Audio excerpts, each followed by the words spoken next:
Good morning, मैं Karan Thapa SS public convent school Jangipur के YouTube channel पे आपका स्वागत है।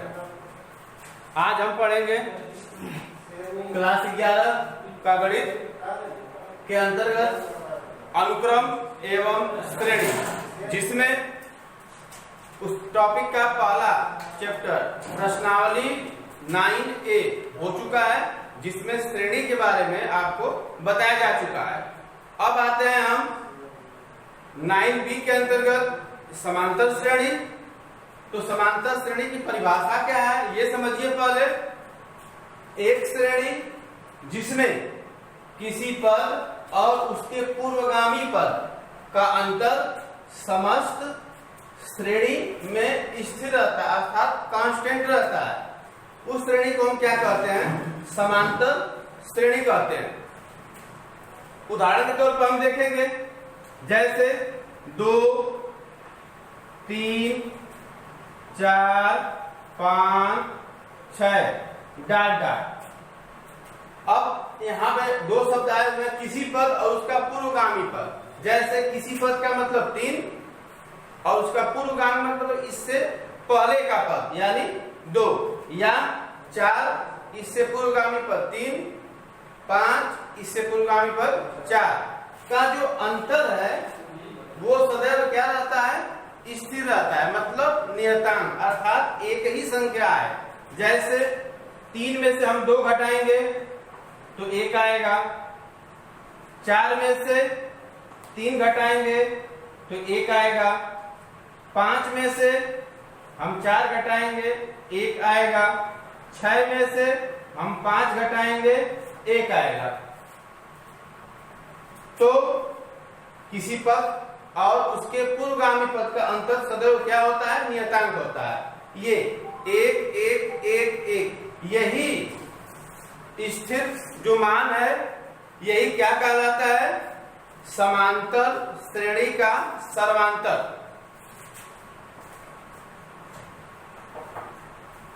नियत संख्या यही कहलाता है सर्वांतर।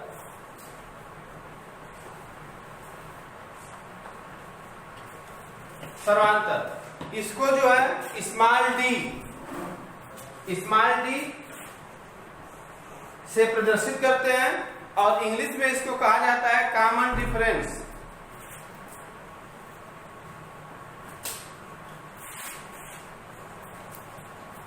कॉमन डिफरेंस अर्थात सार्वांतर, अंतर, ठीक ना? तो अब हम आते हैं समांतर श्रेणी से संबंधित कुछ सूत्र।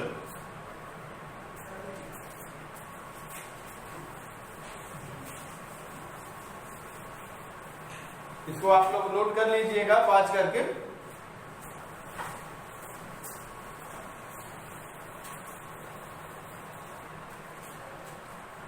अब जो है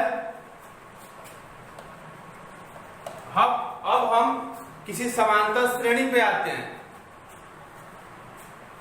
हम माना किसी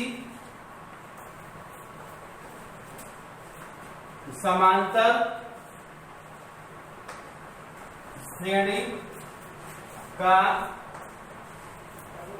प्रथम पद स्मॉल a तथा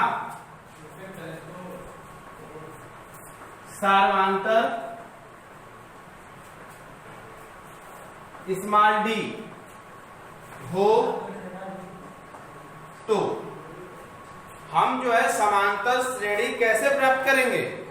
तो कहा गया है किसी दिए गए पद में एक ही संख्या जोड़ी जाए या घटाई जाए।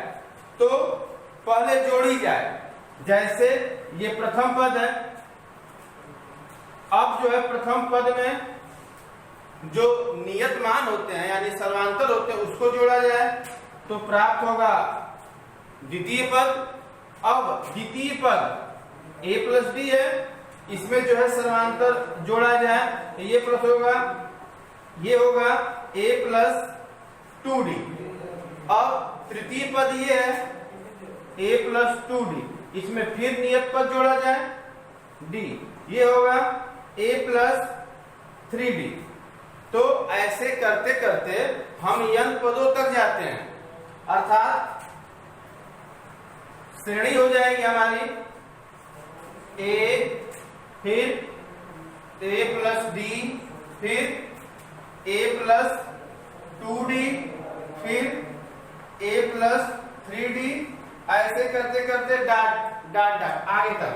तो हम ये देखते हैं कि यहाँ पर देखिए 2d है, लेकिन ये पद कौन है, पहला, दूसरा, तीसरा, तीसरे पद में 2 आ रहा है, चौथे पद में 3 आ रहा है। इसका मतलब ये है कि अगला जो पद जो होगा n, वो क्या होगा, पिछले पद के बराबर, अर्थात ये हो जाएगा यनवा पद a। ये देखने पर क्या मालूम हो रहा है कि 1 2 3, 3 का मतलब 2, इसका मतलब अगले पद में से एक घटाकर, यानी n माइनस 1 किया गया है, और ये d। तो इसको हम लोग कहते हैं समांतर श्रेणी का यनवा पद। कहां से, प्रारंभ से। तो किसी समांतर श्रेणी का यनवा पद का सूत्र क्या होता है, प्रारंभ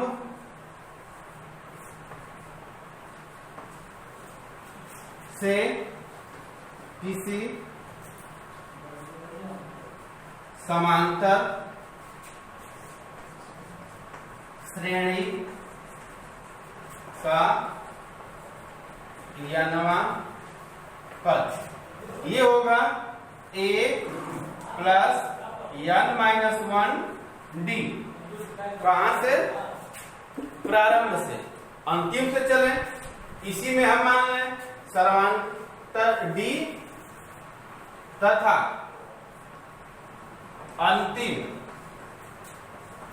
पद स्मॉल l हो तो अंत से यहां पर आता है, अंत से किसी समांतर श्रेणी का यनवा पद।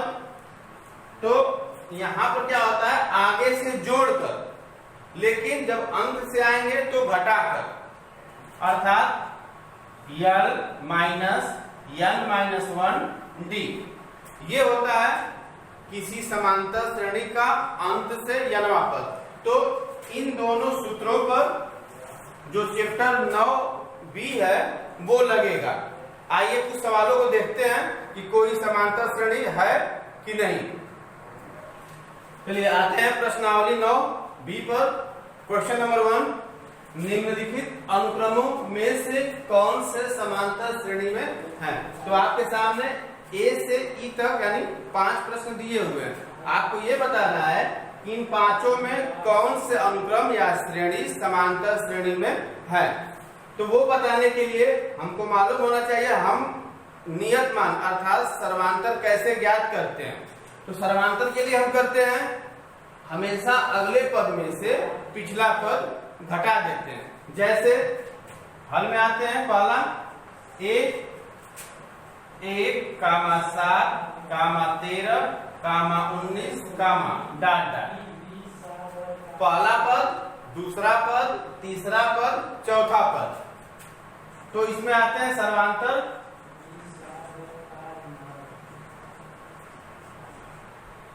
सर्वांतर में अगर मान एक ही आ गया तब समांतर श्रेणी होगा। हम क्या करें, 7 में से 1 को घटा दें, बराबर आ गया 6। फिर 13 में से 7 घटा दें, फिर आ गया 6।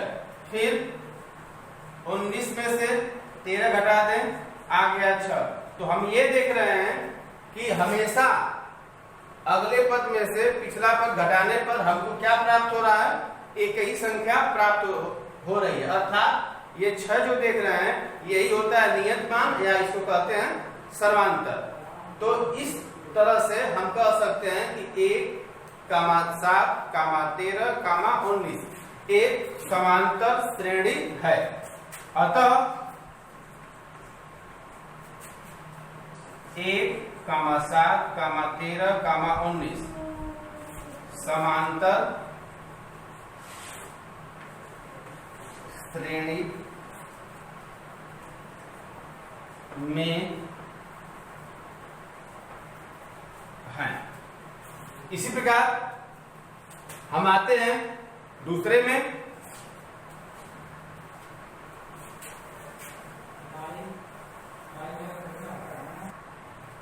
चलिए बी वाले पे आते हैं। 10 8 6 4 10 कामा 8 कामा 6 कामा 4 कामा डॉट डॉट डॉट। इसमें हम आते हैं, देखते हैं समांतर क्या होता है।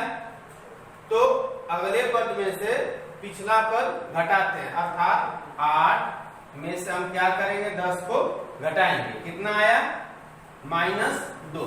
फिर 6 में से हम 8 को घटाएंगे, फिर -2। फिर करेंगे 4 में से 6 को घटाएंगे, फिर आ गया -2। इसमें भी हम देखते हैं कि समांतर क्या, एक ही संख्या है। अतः हम कह सकते हैं क्या कि 10 कामा 8 कामा 6 कामा 4। अतः 10 कामा 8 कामा 6 कामा 4 कामा डॉट डॉट समांतर श्रेणी में है। इस प्रकार सी डी ई 3 सवाल बचे हुए हैं।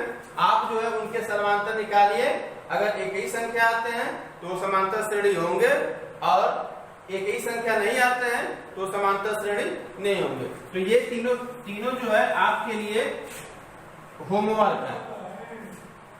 ठीक है, थैंक यू।